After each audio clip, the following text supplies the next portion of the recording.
Hello and welcome to Mysterious Events. I'm your host, Stephen A. Mackay, a writer and podcaster with a lifelong interest in the strange and unexplained.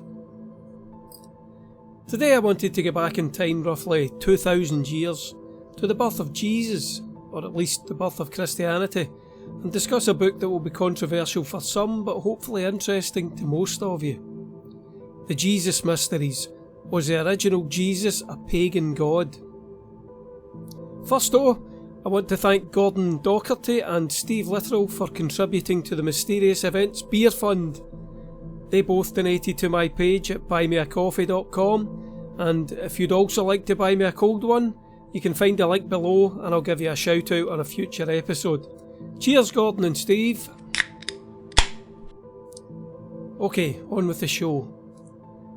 We'll start with this from the Wikipedia page, always a good place to start your research, I find. The Jesus Mysteries is a 1999 book by British authors Timothy Freke and Peter Gandy, which advances the argument that early Christianity originated as a Greco-Roman mystery cult, and that Jesus was invented by early Christians based on an alleged pagan cult of a dying and rising god-man known as Osiris Dionysus. The authors propose that Jesus did not literally exist as an historically identifiable individual, but was instead a reinterpretation of the fundamental pagan god-man. That's a lot to take in, but essentially what the authors are saying is that Osiris, Dionysus, Mithras, Ion, and other pagan gods came first, and the Jesus story came about as a version of those mythical, allegorical, symbolic tales. Eventually, Christians came to believe this tale was based on actual historical events and an actual man, Jesus, but according to Freke and Gandy, it's all nonsense. You can see why this book and this theory is controversial, eh? In the first chapter, the authors lay out a few of the similarities between Osiris Dionysus and Jesus, including his father is God and his mother is a virgin. He's born on the 25th of December before 3 shepherds. He turns water into wine at a wedding. He rides into town on a donkey while folk wave palm leaves at him. He dies as a sacrifice for the sins of the world. His followers await his return as a judge. His death and resurrection are celebrated with bread and wine, which symbolise his body and blood. Now that's a lot of similarities. Coincidence? Surely not. So how does the Christian Church explain all this? Well, they apparently claim that the devil somehow gave the pagans knowledge of Jesus' true story before it happened, and then the pagans copied it. Diabolical mimicry is what it's called, and it's pretty ridiculous, so I think we can discount that idea. As the authors say, no single pagan myth has all the elements of the Jesus story, but the motifs do appear in various different ones. Take the virgin birth. Attis's mother was the virgin Cybele. Adonis's mother was a virgin called Mir. Ion in Alexandria had a virgin mother called Kore, or Kore, I don't know how you pronounce some of these names. And Dionysus' mother was Semele, or Semele. Which doesn't sound too good in English. But she was a virgin who was mysteriously impregnated by Zeus. Similarly, the birth date of December the 25th was previously used for Mithras, whose birth was also witnessed by 3 shepherds. That date was not always fixed though. In the early days of Christianity, January 6th was sometimes used, and this just happens to have been the birthday of the Alexandrian godman Ion. Both these dates are significant because they were used as the dates of the winter solstice. To me, it makes perfect sense that people would want to celebrate at the darkest time of the year, when food was scarce, the weather was terrible, and the land was barren and in its winter slumber. No wonder the pagans created a festival to cheer everyone up and to look ahead to the return of spring. The question is whether a real man named Jesus was born on December the 25th, or if the Christians simply took that date for their own mythical god-man. When Jesus was an adult, he was said to have turned water into wine at a wedding feast in Cana. This always struck me as a little odd. A frivolous way to use his powers if he really was the Son of God, surely. In the TV series Chosen, things like this are explained as Christ wanting to draw attention to himself because he has to die at the hands of the Romans to fulfil his purpose on earth, which is fair enough. However, before Christianity, Dionysus was said to have turned water into wine at his own marriage to Ariadne. In fact, at the temple of Dionysus on the island of Andros, Pliny says a stream of wine flowed, and if anyone carried the liquid outside, it would turn back to water. Then there was another pagan miracle worker called Empedocles, a disciple of Pythagoras who claimed he was an immortal god and cured people of sickness. He was even said to have raised a woman back to life after she'd been dead for a month. I don't know what that would have smelled like or looked like. Pretty freaky the stuff they got up to back then. Jesus, of course, was supposed to have resurrected Lazarus 500 years after Empedocles had performed his miracle. Apollonius of Tyana was another wandering godman who apparently brought the daughter of a Roman consul back to life. He also witnessed a miraculous feeding, similar to Jesus' feeding of the 5,000, a feat which Celsus, who was a 2nd century pagan critic of Christianity, says was an illusion performed by many holy men. One of the most dramatic miracles in the Bible is when Jesus exorcises a man of his demons, which he says are legion, because there's 2,000 of them. Jesus casts the demons into a herd of pigs which run off a hillside and drown. Pretty crap for the pigs if you ask me. Anyway, a very similar motif could be found at the mysteries of Eleusis, where 2,000 initiates bathed with pigs. This banished all evil into the pigs, which were then sacrificed by being chased over a chasm. Apart from both these stories really giving the innocent pigs a hard time, the similarities are undeniable. Of course, Christians would say Jesus performed true miracles, while the pagans were charlatans or illusionists, faking it, or even inspired by the devil. Celsus makes a fair point when he says, "Is it not a silly sort of argument to reckon by the same works that one man is a god, whilst his rivals are mere sorcerers?" Well, of course, but as we all know, history is written by the winners. Moving on, we find another similarity between Jesus and the pagan godmen with their disciples. Famously, Jesus had 12 disciples, but guess what? For the initiation ceremony in the mysteries of Mithras, 12 disciples surrounded the godman. The number 12 was not arbitrary or random, it came from Pythagorean mathematics, as freaking Gandhi write. They discovered that if a sphere, like planet Earth, was surrounded by others of the same dimensions, the central sphere will be surrounded by exactly 12 others. The image of the godman and his disciples encodes such teachings from sacred geometry. Again, this doesn't seem like mere coincidence. For Jesus to have 12 disciples suggests a deeper hidden significance. And that's really what the Jesus Mysteries is saying overall, that Christianity is just the surface level of what was originally a much deeper mystery tradition that people like the Gnostics would be initiated into. Nowadays the New Testament is seen as a historical document. I mentioned the show Chosen earlier, where Jesus actively draws the Romans' attention to himself because he knows he must be caught to fulfil his purpose on earth. Well, Dionysus also passively allowed himself to be caught by the authorities at the time, just as Jesus did hundreds of years later. King Pentheus interrogates Dionysus about his miracles and troublemaking, just as Pilate did with Jesus. As freaking Gandhi say, when Pilate reminds Jesus that he has the power to crucify him, Jesus replies, "You would have no authority at all over me had it not been granted you from above."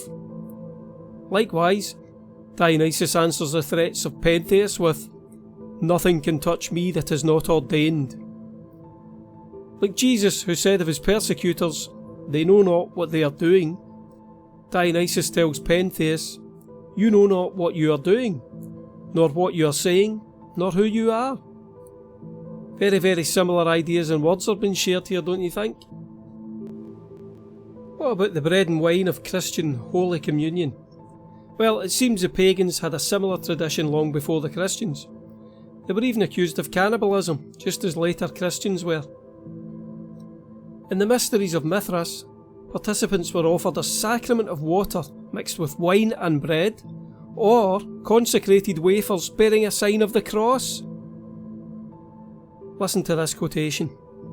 "He who will not eat of my body and drink of my blood, so that he will be made one with me and I with him, the same shall not know salvation." Where do you think that comes from? Very biblical, isn't it?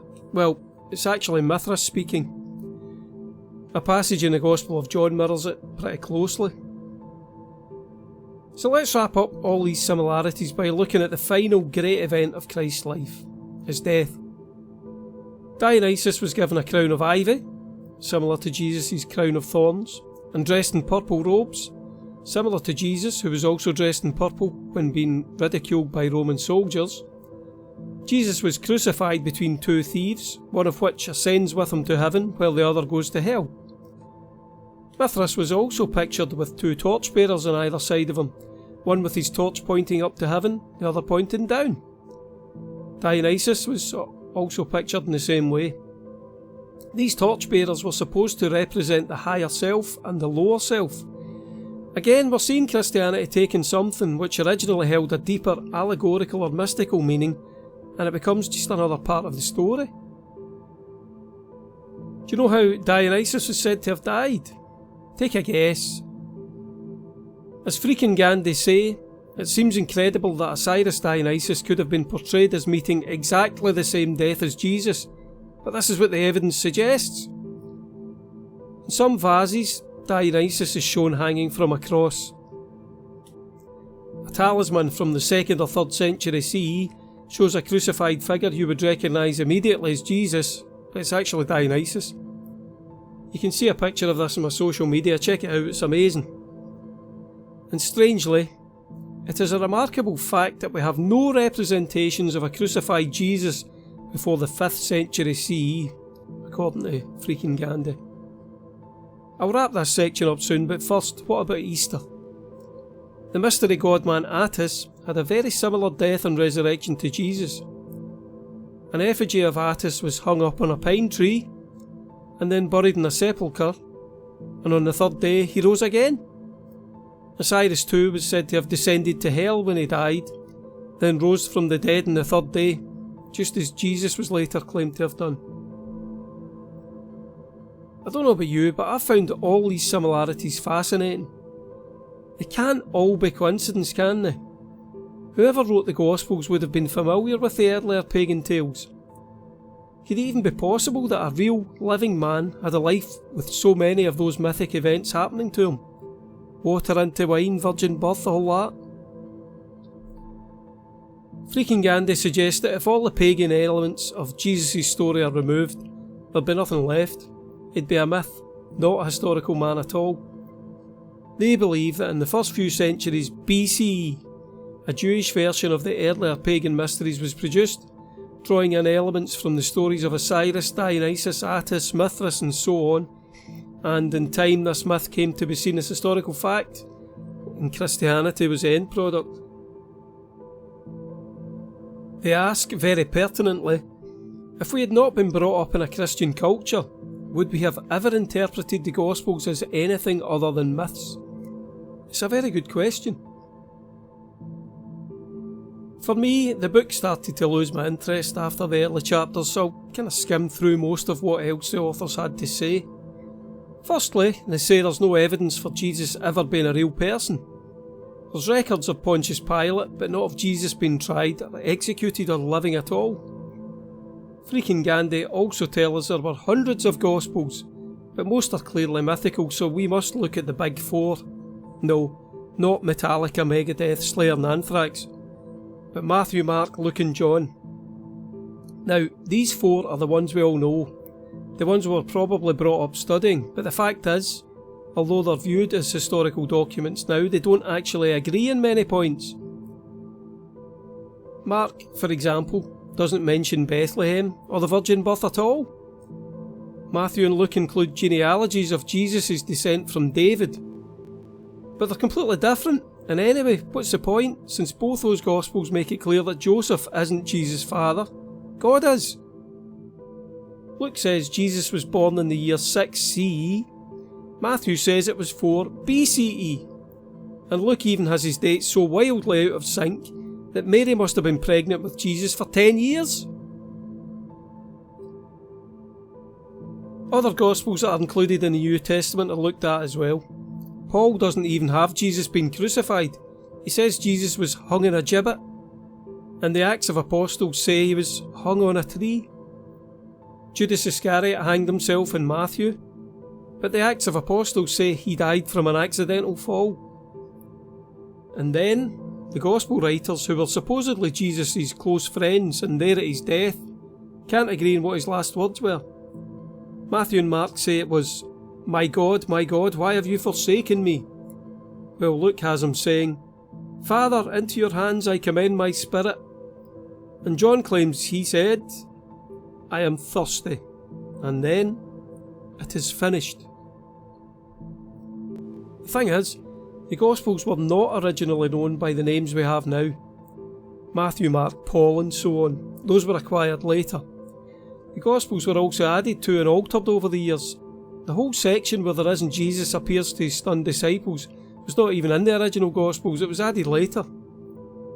In fact, the only Gospel that scholars believe was written by someone who might have been alive at the same time as Jesus was the Gospel of Mark, written around 70 CE. But Mark doesn't even claim to have known Jesus personally. A German scholar in 1919 showed that Mark had created his Gospel by linking together existing small stories. The Jesus story had been constructed from pre-existing fragments. There's a fair bit more of this, but I think we've made our point, and it's quite a powerful one if you are hoping to use the Gospels as historical proof of Jesus' existence. At least going on the evidence freaking Gandhi have provided us with. If we take all this evidence as truth, you have to wonder, how did Christianity end up as the dominant religion in the world for hundreds of years? Well, the Jesus Mysteries goes some way to explain this later on in the book, as it tells us that Clement of Rome, also known as Bishop Clement I, proclaimed that whoever refused to bow the neck to the bishops is guilty of insubordination against Christ, and they should receive the death penalty. That doesn't seem very Christ-like to me, but it does give you an idea of how the religion became so powerful. Ultimately, the Romans chose Christianity as their state religion, and this is how it came to conquer the world, which is ironic since it was the Romans who killed Jesus in the first place. The Romans had tried various religions, but Christianity was ideal as it encouraged the faithful to have blind faith in those holding power, like the bishops. And the bishops could be controlled by the Roman emperors, so it was a match made in heaven. I liked the little section in the Jesus Mysteries where we're told Constantine, or Constantine, however you want to pronounce it, who was the first Christian emperor, deliberately postponed being baptised until his deathbed so he could continue sinning and yet be assured of a heavenly afterlife. Seems like a good plan. After Constantine adopted Christianity, the church terrorised pagans, torturing them, chaining their priests up to their shrines and leaving them to starve to death, burning them alive, commandeering their shrines, which were then transformed into Christian churches. So, that's just a fairly quick look at what the Jesus Mysteries contains within its pages. It seems quite convincing, and I was certainly swayed by it when I first read it. Back then the internet was nothing like it is now though, and it was impossible to really look deeper into a book like this without going to a lot of trouble and expense. How would you even have went about it unless you were willing to expend a lot of time and resources?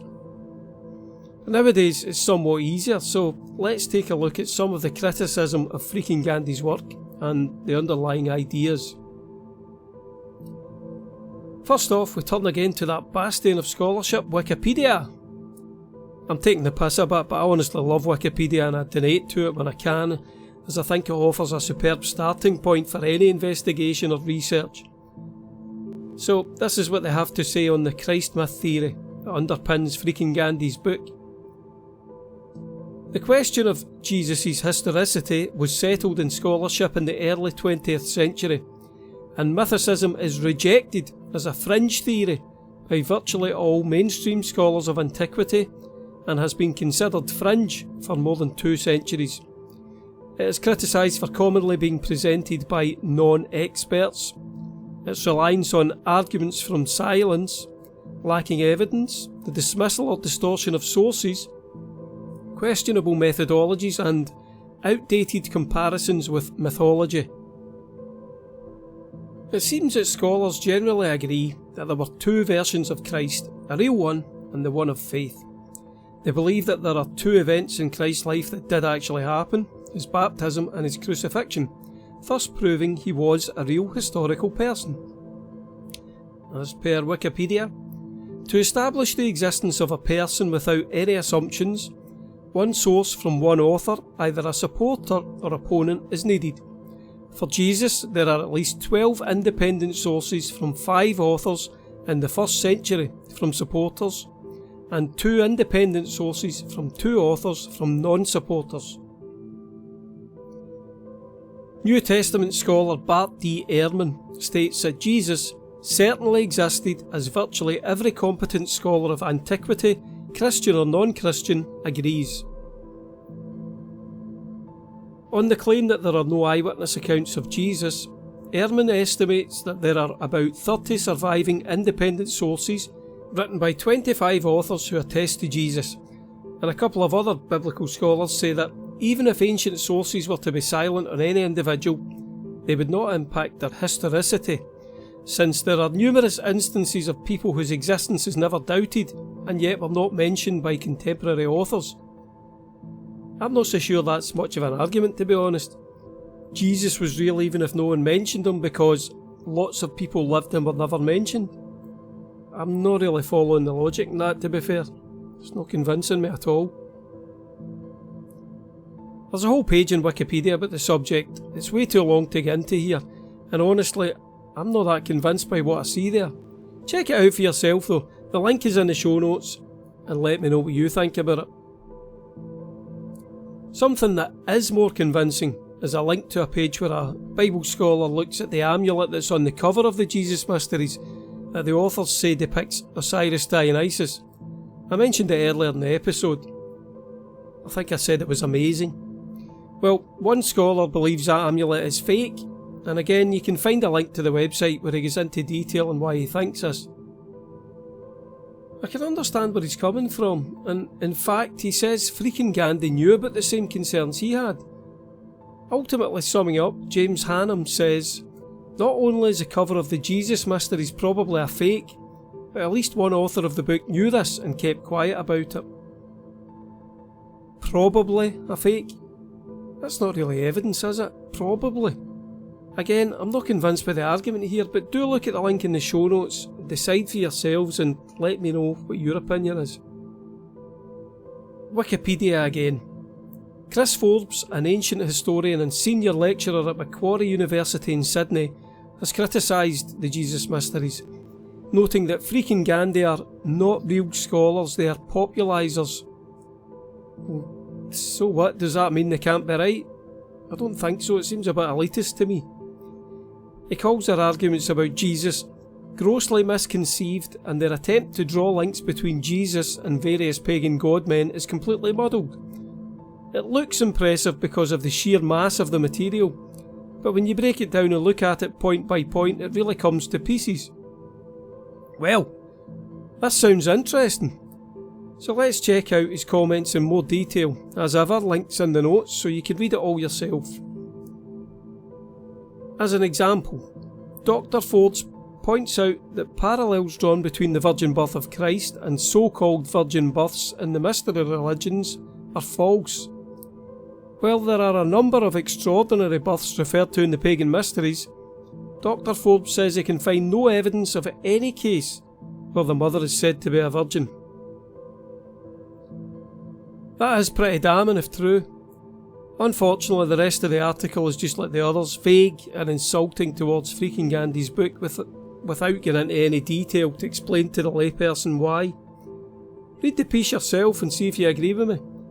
It just sounds like some scholars get pissed off that some non-scholars had the hubris to write a best-selling book about a subject they hadn't spent years studying at university. Come on, if it's such a load of crap, give us a point-by-point rebuttal. Just saying any good historian, Christian or not, will laugh at half this book and will be very upset by the other half because the book is very misleading, as Forbes does. It proves absolutely nothing. Similarly, when the BBC approached N.T. Wright asking him to debate freaking Gandhi concerning their thesis in the Jesus Mysteries, N.T. Wright replied that this was like asking a professional astronomer to debate with the authors of a book claiming the moon was made of green cheese. Hilarious, but again, doesn't tell us why freaking Gandhi are bullshit artists, does it? Why wouldn't this guy N.T. Wright go on the radio show and debate the issue? Make freaking Gandhi look like the clowns he thinks they are. Instead he just refuses and you're left wondering why. It's ridiculous. Finally on this point, author and activist Richard Carrier has stated that the Jesus Mysteries will disease a reader's mind with rampant unsourced falsehoods and completely miseducate. Although Carrier himself supports the view that Jesus was not a real person, he's condemned the viewpoints on ancient world and ancient religion presented in the Jesus Mysteries as ludicrous and without merit. I've no idea why he said that, but if you check out his article, you'll see that he's actually defending some of freaking Gandhi's points. At this stage I just get fed up trying to find a decent rebuttal of the Jesus Mysteries. The problem is, freaking Gandhi wrote a book that was easy for the layperson to read. The scholars don't seem to believe there's any need to do something similar, so we're left without a kind of real rebuttal and, that we can understand easily and using a podcast like this. Anyway, this has been a long episode so far. Let's try to sum things up a bit. I first read this book when I was in my early 20s, I believe. I was reading a lot of books about alternative history at the time, like The Dead Sea Scrolls Deception, Fingerprints of the Gods by Graham Hancock and Act of God by Graham Phillips. I remember thinking the Jesus Mysteries was a really good read, and since I'd been brought up a Christian, it really shocked me.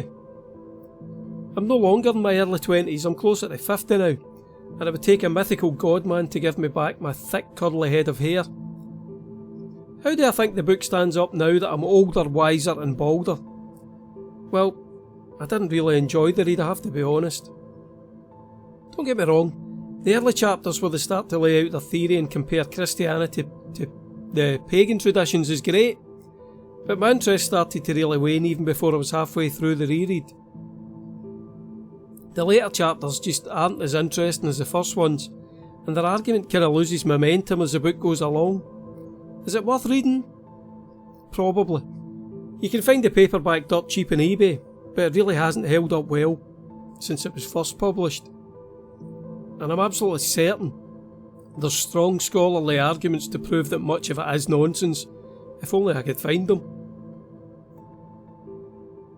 Ultimately, does it really matter what this book says about the history of Christianity? It's interesting, but will it convert Christians into pagans? Of course not.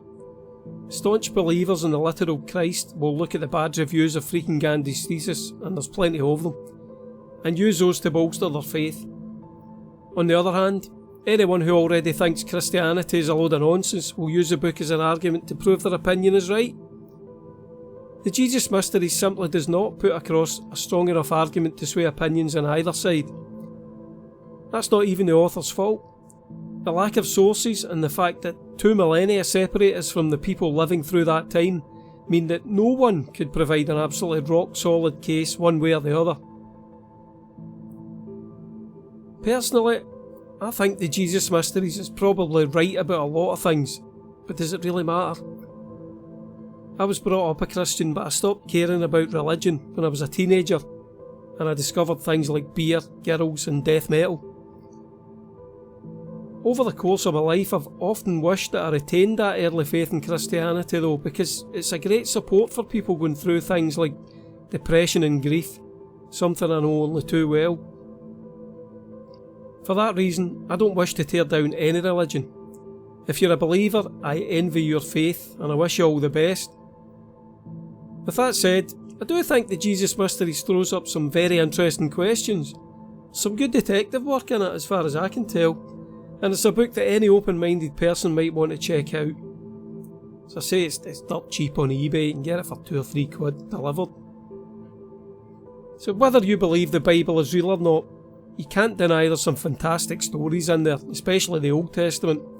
But the life of Jesus is a great tale as well.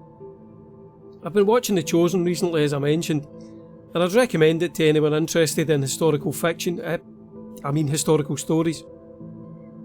It's very well done, although some of the episodes are kinda boring with nothing happening. When the odd miracle happens though, wow, it's great viewing, quite moving. Give it a try. If you can find it on a streaming service, that is. One season's on Netflix, and others on Amazon Prime, and others in God knows where.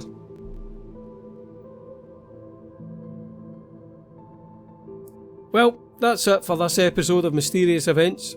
If you're enjoying the show and you'd like to support us with the running costs, you can buy me a beer at the link in the show notes. If you'd like to hear more from me while you wait for the next episode, check out Rock Paper Swords, the historical action and adventure podcast that I co-host with best-selling author Matthew Harvey. The link is in the show notes again. Please also take a look at my historical adventure novels. Most are free with Kindle Unlimited, and my newest one, Sword of the Saxons, comes out on the 4th of July this year. Cheers all, and until next time, seek the mysteries.